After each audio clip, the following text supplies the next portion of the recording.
Crew have that resurgence on the defensive side, but from what we've seen so far, FPX have looked incredibly clean. Crew have had some good rounds. We need to see that consistency, and now their economy's against the wall. They're very mixed bot. It'll be hard to find value in this round. Shower's in position. He's actually got the res online, so even just taking this angle seems a little bit risky, but at the same time, with 4 players already backing up, you've got positioning as well from Xiao and Saigetsu, mid being held as well, and they're just being able to delay. The knife doesn't actually manage to take away any of the utility on the other side, so now you're seeing snake bites and slows even being thrown in, and they've only got 35-second, Mitch. They have to move soon. They absolutely do. And Xiao's gone. Quick trade, Saigetsu gonna hold on back yellow as long as he can. But that timer, it might not be so much of an issue, not with the space they've carved out for themselves. The plant, the wall being broken open, but I think we're still safe. The spike is gonna go down. So will the player planting, but they've now got the time on their side. They still need to win the duels with disadvantages. Kesnet just delivered in every single duel. Crew, they will get away with this low buy round. They could equalize. I guess balance has been restored, kind of. Yeah, like you had sure. Xiao managing to win the round with the Sheriff, and now you've had that on the other side with just some crazy shots being connected. Again, it is just these B-site executions from them, and the second the plant goes down, you just feel like Crew are going to win the round. They are so solid in their crossfires and just their individual play once their opponents are pushing towards them. And to almost play back into the point you made a moment ago, you have to bear in mind the trade out that FPX have made is that they no longer have that raise anymore, which is going to take a lot of the initiation when it comes to that second half. So that being lost, I still think Zipan can do a lot with the KO, like being able to flash into angles and take those fights. But I do think the elevation that they've lost will be something that's missed. Think about how many times he just instantly blast packed into that upper B position. Fielded a very strong defense. Kind of expect the Crew, having picked this map, having gone back and studied, and with the changes made to FPX, they shouldn't be having a weak second half. They'll know that. This timeout from FPX, I think, is even pointing towards it. Yeah. They don't want to end up equalizing. They need every inch that they can get in this half here. Yeah, of course. Both teams facing elimination, both teams with high expectations. I would love to see the pick'ems to see how many people had Exit going through as one of the top teams, and well, these two fighting out. I wonder who would have had that, huh? Do you even do pick'ems? I did this time. It was more depressing than I had imagined. Okay, no TP. Artist is kind of in trouble here. He's got the op for the team. Now next round he'll have his tour de force. So he's missed the shot, but Xiao, he's made a both Artist. What's happening? He used up all his power in the first few rounds, it seems. A few whips that might actually cost them. Mazzino's managed to find Angel trying to be a bit cheeky, sneaking through. And the remaining couple, well, Saigetsu has at least managed to get a rifle. He's had some nice rounds so far in this game, but this would be a lot.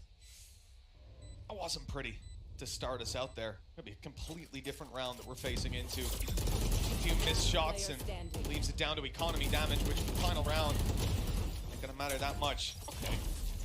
Getsu. He was almost in trouble. I think it's financially they can buy. So even if he's just earning up a couple of ult orbs, it might actually be worth it. But it seems like just holding that rifle through into the next round is going to be the point of call. Although he's actually gone back in. As I said, it doesn't make the biggest of differences going into the next one. Delzik, I actually want to highlight him. I feel like he's had some really high impact kills over this game. In fact, he's 14 and 5 at the moment, which, especially when you talk about this team, it's another one where I feel like we lean into Crew being quite top heavy in terms of the fragging ability. Like, you've got Kesnet, Mazzino, Nags is very up and down, and then you have the more supportive players. The fact that he is currently 14 and 5, and Kesnet and Nags are down at the bottom of the board, it shows that maybe there's a bit more depth than we expected. Well, this round here, Artis, he has his tour de force, don't worry. And a He's stinger. not playing the stinger. We're going to go right away in for some aggression, but that's a problem. Couldn't use his ultimate if he got caught. Take flight.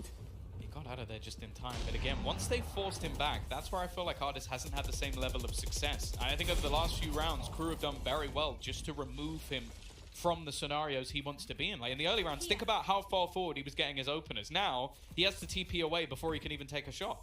And already you see a drone burns up one of those bullets. Mazzino spamming the ice wall again, costs another bullet. He wants to blind fire through on the angle when it breaks. Came close, but no reward for his troubles. Out of charges. Come into this last minute of the round, and Crew are set on the A side. They will be coming in here. That's just been spotted. Olds receiving all of the information. Mazzino gonna be in trouble here with the Hunter's Fury, catching most of them. I mean, they're all stuck inside these little angles on the way in. Angel falls right away. Artist only good for one. It looks like we might have a strong spot to play from for Crew. At least equalizing, but the spike's down in the open. Oh, What no! a nade!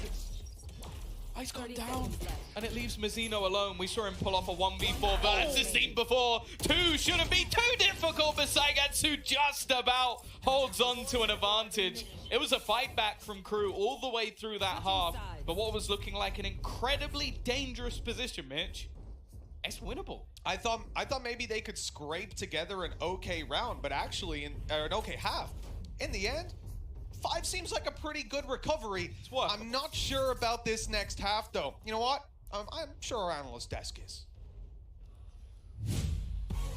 Yeah, I mean, look, let's be honest. That did not start pretty for Crew at all. FPX looked like they were slaying. Welcome to the half, everyone. Golden Boy here along with Mimi and Bren. Let's just jump right into this one, Bren, and talk about one of the players that has been popping off this game, Artist. With that headhunter, when they are playing these retakes, Artist stepping up is absolutely massive for this team. But as we look towards the second half now, you have to call back to the first match between these two teams, where attacking sides were the dominant feature. That hasn't seemed to have been as much the case here. FPX came in and actually made some really big improvements to how they were playing on their defense. Crew's able to rebound, get themselves a solid half, but they're going to have come back in and thought of some new ideas to play this defense, particularly when they're up against those lurks that have been shown to be really effective from FPX. Yeah, and I think there's a big question regarding this compositional change as well, because it has made FPX better on their defense side of Icebox. We just witnessed it, but now we're going into the attack side, and there is going to be that oomph taken out of it with Zipan not playing the Raze in this circumstance. He's going to be playing the KO. I'm not saying it's like a 1-for-1, oh, it's so much worse, because FPX are an intelligent team. They shouldn't be taken aback by that too much. Yeah, he's been quiet thus far. This is his chance to rebound, get aggressive on that KO. All right, well, you heard from our analysts to see how this plays out in the second half. Mitch and Tom, back to you. 3-0, first kill to first death. I think that's been tangible. He's been decently.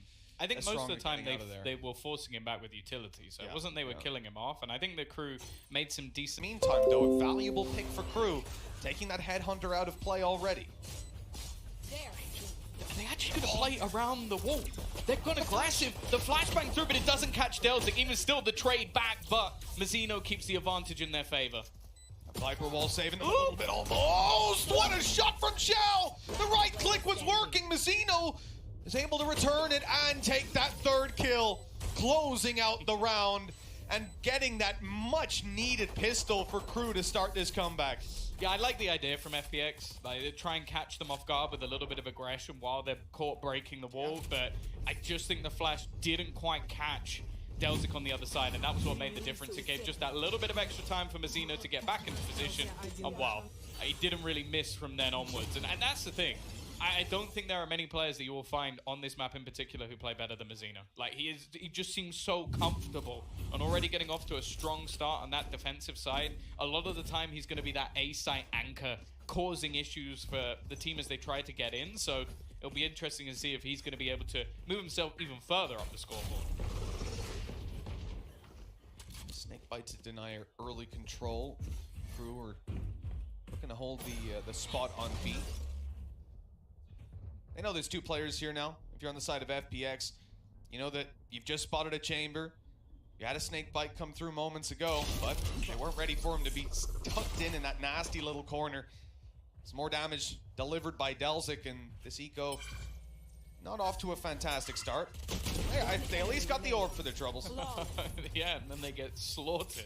Prime Gaming flawless to take things home. Of course, the way that Crew are playing these bonus rounds is not similar to what you'll see from FPX. It's not like they're going in low on a couple of players. They're every single player invested into the SMGs. So I almost expect them to do something a little more risky, maybe have a deep B push up or the same on the other side, because ultimately they are going to have a big weapon disadvantage going into this round. Yeah, I think the last thing you want to do is come in here and try to play range if you're Crew. Now, obviously, Nags has the benefit of the headhunter, but outside of that, your Bulldog on Klaus locking down mid, but on the sites, you gotta get close. You gotta tuck into those corners. Now, it looks like exactly what you said, Tom. That B push has come through. They're now up close. But the thing is, they were heard putting down that anchor. I'm almost certain of it.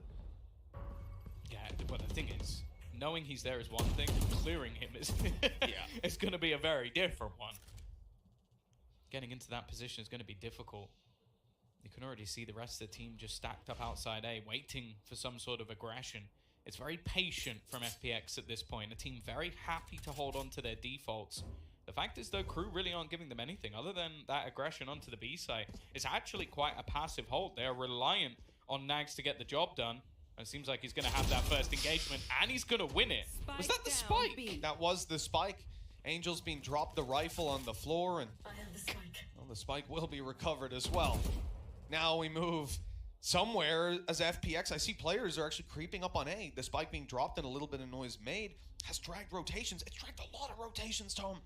I mean, obviously, when you're playing these low lies, you'll be much quicker to jump onto a site and try to stack up, try to use numbers to your advantage. Unfortunately, that means that FPX should be able to get a plant in here, although they're under a lot of pressure. The wall's broken open! Xiao has just broken open the round! What a beautiful double!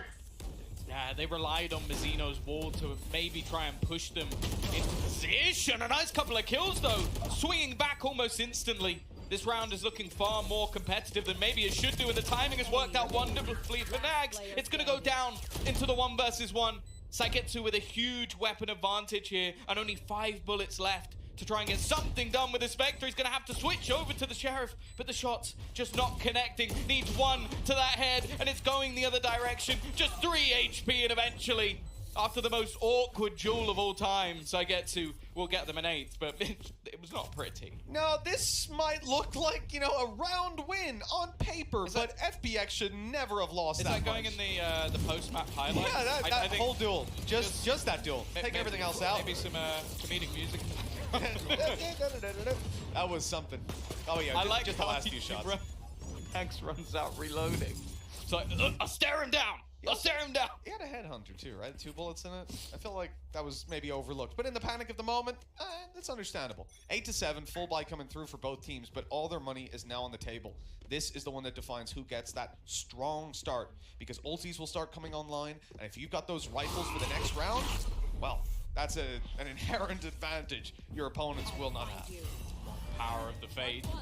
Prowler already gone. In fact, Angel is without a lot of utility at this point. It's looking like they're really trying to pick up the pace, at least early in this round, but after not getting the success they wanted, they've actually fallen all the way off. A full rotation almost coming in. 3 players on the A site. 1 actually, well, in fact, 2 kind of watching into mid. I like that, though. They throw out the drone. It still gives them some information that there's players close, but they've now started to rotate back. Crew not falling for any sort of ruse here. Yeah, having that trap and the mid control that they've spotted out is allowing them to move elsewhere. I mean, the problem is we've seen Crew get into those aggressive spots around here. Like, they're going to spend so much time clearing these angles. If Crew get the read and make that rotation, they can make it so difficult to get that plant down. But FPX seem to be storming the castle at just the right time. There's actually a white beam coming out. They've gone straight into the spawn, and that duel was not expected. That's completely caught them off guard, and every fight is going into FPX's favor. Nags eventually answers back. It's 1, but there's 3 more players to find, and a Viper's Pit to battle into. Yeah, I think even with a couple of players facing a little bit too aggressively, just with the amount of time left. This setup is purely off the bat against a 1 KO. A little bit of utility, but the operator on Nags, it's at least the information, but how do you challenge? Just going to fall off. A 9th round will be bought. I do really like the fact, you might look at Angel there and you think, oh, it's a fade, swinging very aggressively. He'd used all his utility. Yep. The only thing he could get is the haunt back online, which that late into the round really wouldn't have had that much value. So he just throws himself in as the entry fragger, lets the team set up behind him, because you have that distraction. You can then have the Viper's Pit in, and then there's not really that much chance of a loss of the round. If Angel dies, doesn't matter. Lets the team set up behind him. Maybe we could have done without that bit, but yeah, most of the time it's always very enjoyable to watch, because there's most of the time it's always very enjoyable to use it, because there's I'm now the guy running in, because what else am I doing? Especially in this competition as well, you don't have that out-and-out aggressive agent. You don't have that out-and-out aggressive agent. Pick those boxes. I mean, we saw the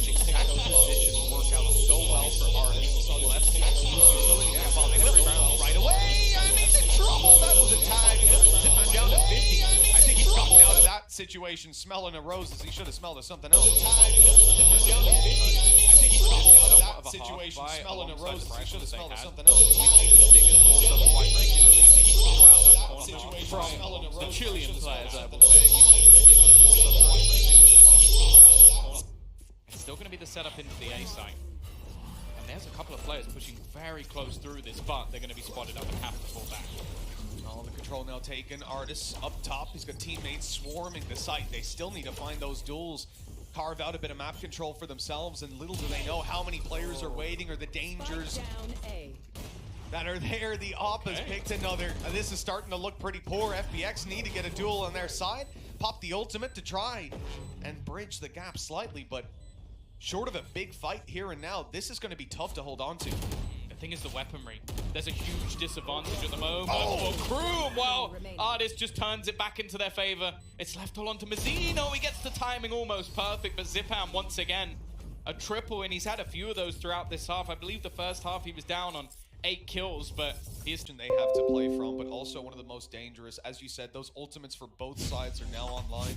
You have a Viper's Pit over on Crew that I imagine really is now or never. If they don't show up in this round, they've got no money. I presume they're going to throw some ults into this round as well.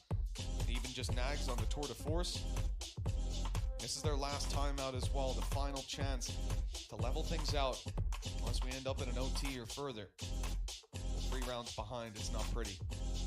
yeah, the thing is, I feel like such a good job is being done by FPX to almost nullify Nags' aggressive positioning. Sure, he was still able to get a couple of kills just from the back of sight, which might have been a slight oversight from them. But it's the same problem that we sort of saw to the end of the half for Artis. It's like, if you're being forced out by utility every single round, either you're losing any map control, which was a huge part of the plan, like you have to gamble rotations much more quickly, or you're just being isolated and have to fall back and give up complete control. So I think FPX are doing an excellent job there. Of course, we're also just seeing their stars online. In those clutch situations for the late rounds and even just low economic positions, we're seeing players like Artis just pop off, and that's exactly what FPX need. Well, that's it. He had a few whiffs. That round where he whiffed twice, that was more than, I think, the entirety of the tournament so far. Like, it was shaky. But oh, that fight on mid is won by Nags. Of course it is. Of course. What a fantastic flick. And, well, the man that we say is going to get a little bit Oh, that's just me. into rhythm That's is now just being me. killed twice in a single round. I like And how Kesnet they steals it as triple well. up, quadruple up. Every kill is theirs. My God. Yeah. Just catching every single fight. Dowsing really has been on fire today. A Prime Gaming flawless to give another round over to Crew. It's not necessarily something I think will be repeatable, but I like the strat. You not only have that aggressive chamber position, but you have your KO alongside it, ready to throw the pot flashes, ready to aggress with it, and you have the ult ready just to counter out the reds. They were very much prepared for anything FPX threw into that round. This is a fantastic hold from Delzik as well. I mean, the action around middle, it's self-explanatory. The Tour de Force, you had the Hunter's Fury, you had the follow-up aggression from Kesnet. It was a fantastic plan on the mid-crunch, but if Delzik falls without a kill, without 2, that round is recoverable for FPX. He has single-handedly locked that one down for them and given them the lifeline they needed. They're now 2 behind, but FPX are on a bit of a weakness. Obviously, Artis has got his Tour de Force. We've seen that be stolen out of his hands a few times. Luckily, the knife already out. It's on the other side of the map to him. And as his teammates can't really do too much about this, and Mazzino's stuck down below. Yeah, isolated early. There were a couple more players here, but were forced out by that Nightfall. And now Artis is posted up on an aggressive angle. The thing is, this is going to be a position that's very, very difficult for them to clear. They have a Viper's Pit, but they need more space before that can properly be used. Yeah, they have got a retake wall to work with at the very least. And now, a utility taken out of Artis' hand. No operator for him, no Tour de Force anymore. He's got to wait, and he won't be able to survive long enough to get it back online. Nags on a tear, taking head after headshot, and oh, he's going to drop down below. He's heard the steps. He knows at this point they've got to sprint, they've got to run halfway already. Sagetsu needs to round the corner, and he's being defused under his nose. Crew are up to 9. What a round from Nagsit. I thought that he might just be able to wallbang him just at the end after he was vulnerable, but yeah, just a slight oversight. FPX losing players slightly too quickly, and then just because of that, it had to be the full sprint to the finish for Sagetsu, and unfortunately, not quite quick enough. That must be frustrating again. And their weapons are slipping. All those ults are gone for FPX, and on Crew's side, not so much. They've got 2, about to have 3 online. And they're close to equalizing. On the verge. Win this round, FPX have no money, no ults to make up for it, and the lead is essentially yours. The weight lifting from Crew's shoulders, but they still need to handle this one. Great utility destruction, and a nice shot from Kesnet. It's not been his best game, but I think if they take the map, he's not going to mind. Mazino is normally so solid from those positions, but he's isolated out. The early fight that benefited them so much quickly diminished, and again, there's nothing to really get them back into this position. They've been able to take out Sputo. Kesnet's just going! His teammates not particularly close behind. In fact, they're going in 1 by 1. Just picked apart. It's not what we expected to see from Crew, especially after the last couple of rounds. And Nags, he's now just trying to hold on to that operator, bring something through with him, and instead, he chooses to fight and loses. Given the option of an op, and it will be secured. FPX happy to use it on the attack, of course. But someone like Artis roaming around, he's more than happy to get that scope back into his hands. That round is devastating. I mean, even the retake, the fact that they go in for that there are weaknesses clear here. You have a Spectre, a Bulldog, 3 players were still alive. And it's not going for the 3vx. I'm not against that. It is just the context. Kesnet just gets like baited in when he throws the knife, detects them, and he's like, screw it, they can't use their util, I'm gonna send it right now. And as it proved, that was the wrong decision. Oh, the Viper's Pit. We've been waiting for it to be used, and now is definitely a good time to do it. Delzik has been fantastic so far in this map. The thing is, though, they're almost just choosing to avoid it on the other side. It does push them in towards Nags, but he doesn't have the greatest of weapons for this fight. No, this probably isn't what you're looking for. The Bulldog, the Headhunter, some chances, some opportunities, but he's mainly relying on Mazino. And Mazino is playing there with a Spectre. The position from the IGL, bear in mind the rest are already looking to try and wrap him from behind, but Angel is just doing absolutely everything. He's finally gone down, but look at Saigetsu. This is where he decides to pounce. This is beautiful. I mean, his teammates need to hold on, though, because the angle, it isn't great. Now he's having to speed it up. The wall going down gives him the angle. The 1v1 that it comes down to, but the wall is blocking him off. He needs to sprint as fast as can be, and this time, Klaus faces 12 rounds on the board. Saigetsu was having flashbacks, but not this time. All the way through, unless there was some sort of serious whiff on the other side, but Saigetsu is going to hold on to the round. Again, though, I am really loving this from Angel, the way he's playing this fade. They are having trouble to get into the afterplants. So placed 5 seconds later, they would have won the round. It's soul-crushing. From Crew's perspective, Kesnet, he's had a tough game so far, but that's tough. That is so much tougher. He got seized, he got naded, he got snake bit. Oh, wow, that is a toxic round coming out of FPX. Nags, 2 kills. This is winnable. They're trying to fight back into it. The spike only now going down. Plenty of time, but it's still a 2 versus 3. The numbers for FPX and the time on their side. The first kill is Artis's. And Delzik won't last too much longer. That is it. The first map, the pick of Crew, falls into FPX's hands. I guess he's having a great time, and I don't really blame him, because this was something that we looked at coming into the series again and going, okay, we are now looking at Crew to see what they've done. All they need was minute improvements to be able to take it over the line. That's what we thought. At least it was, as I said, a 1v3 to close it out last time. Well, the fact is this time they've come in, they've had Delzik have probably the best performance we've seen from him in the entire tournament so far, and it still was not enough. The adaptations that were made from FPX made that defensive side so much stronger, and then when they went back to the attack, it looked like business as usual. This really was just a clean game out of FPX, and yes, there were some issues, there were some bumps in the road from Crew, but the elements that showed up here on this map were frankly inspiring. And again, rematching a team like FPX, same map pool as well, it's a big risk, and it didn't pay off this time around. Yeah, I guess both teams are going to have that same level of risk about them, though. I guess if you're FPX, you knew that there was work to be done. That's why we saw the composition change, and that's why it works out for them. The fact is, they did the same in the veto. They played Bind last time, they won Bind last time, but the fact is, they're going in and they picked an Ascent, a map that has been classically strong for FPX. Probably my favorite map to watch them on. What I will say, though, is I believe over the last couple of months, it's also 3-0 for Crew. So although it's a strong pick for them, it is also a strong counter pick for their opponent. So if we end up there, if we end up going the distance. Well, that's where we're heading to now, Ascent. Of course, yeah, Ascent up next. We go the distance to Bind. Who's taking it across the line? Is this going to be a 2-0? Is this a 2-1, Tom? What do you think? I think it's going to be a 2-0. I'm sorry, Latam. Well, you know where to send it.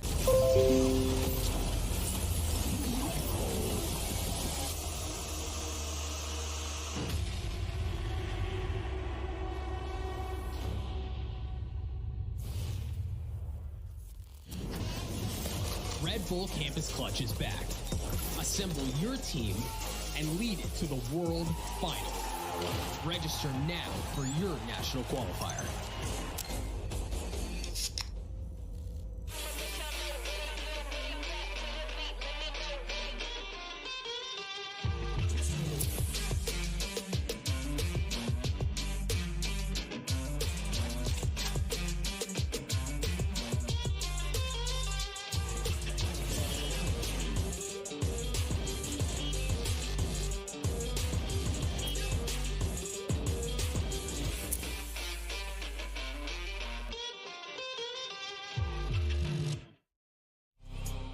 Through the night, we getting cold. I just flipped the switch, we gotta go. Running through the hallway out the door. I just flipped the switch, we gotta go.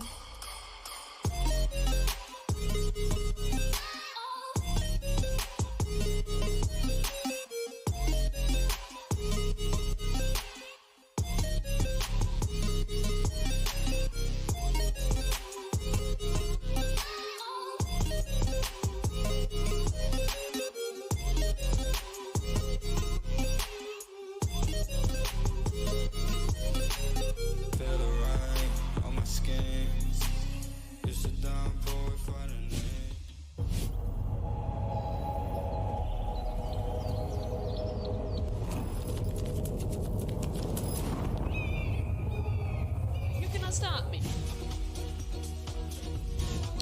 Welcome back, everyone, to Valorant Champions here at the desk. A little bit of Deja Crew, if you will, on Icebox. Sorry, Paper Thin. I totally yoinked that from you. I love you, and we wish you were here. Hopefully soon, my friend. But in any case, though, reflecting on that game, it was FPX walking away with the victory there over Crew. And even though Crew did give us some... With a comp that was kind of really good at that, but this time they lent into those retakes. And with the KO, they played them really, really well. For Crew, they did put up... This composition worked so well for them. Yeah, the Zipan kind of switch up where he's playing this KO as well. We saw multiple moments where it was working out on their attack side, really setting him up, and the rest of the team, honestly, with a lot of knives, the flashes into deep sight so that they could have these pop-off moments. Zipan still had impact, especially in the later half of that map. At the beginning, it felt like the impact was a little bit less, but now you move over to a different scenario here, because we're taking a look at Kisnet in moving forwards into that next map of Ascent. I mean, the sample size is small here, but this guy has been a giga god when he plays on that jet.